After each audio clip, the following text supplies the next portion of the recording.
Just like many people who love food enjoy cooking, you can easily have the creative joy of drinking beer you have brewed at home. This video will show you the basics to give you an idea of just how simple it is. To make good homebrew, you must first understand the four main ingredients of beer and how they interact with each other. They are water, malt, hops, and yeast.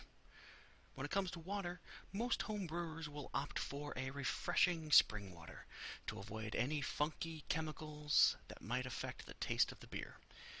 The next ingredient is malt. Malt is any cereal grain, such as wheat, barley, rice, or corn, that has been through the malting process. When a grain is soaked in water, it begins to germinate, producing enzymes that break down the starches into sugars and other enzymes. The mash produced by malting is a veritable feast for our next ingredient, a lovely little single-celled fungus called yeast. Yeast eats the sugars of the malt and in return produces carbon dioxide and alcohol. The fourth main ingredient is hops. Hops are flowers grown on hop vines. They bring balance to the beer by providing healthy bitterness to offset the sweetness. Hops also act as a germ-killing stabilizer and natural preservative. Water, malt, hops, and yeast. Putting these ingredients together to make a delicious homebrew beer in your kitchen is little different from putting together a nice home-cooked meal. When the brewing day arrives, the first thing you should do is wash, rinse, and sanitize all equipment that will touch your beer. Not thoroughly sanitizing everything will lead to a nasty tasting beer and a lot of wasted time.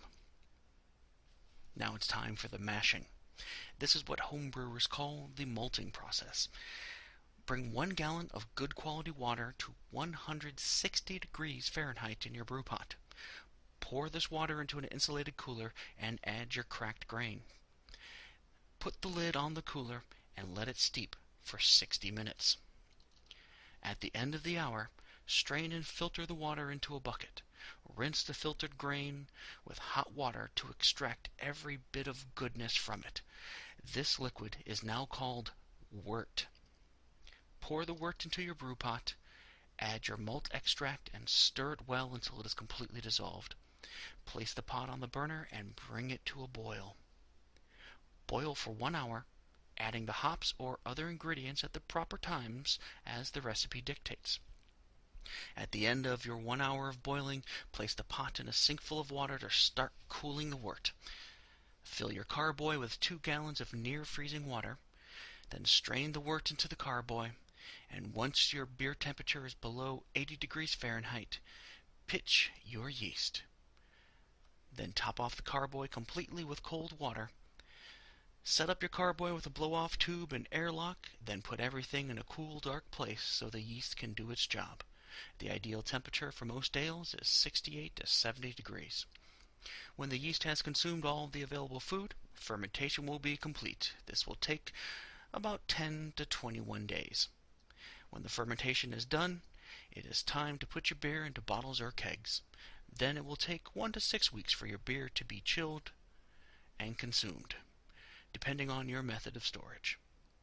For more details, ask your home brew supply store for directions. They love to help and explain and will guide you through your glorious adventures in home brewing.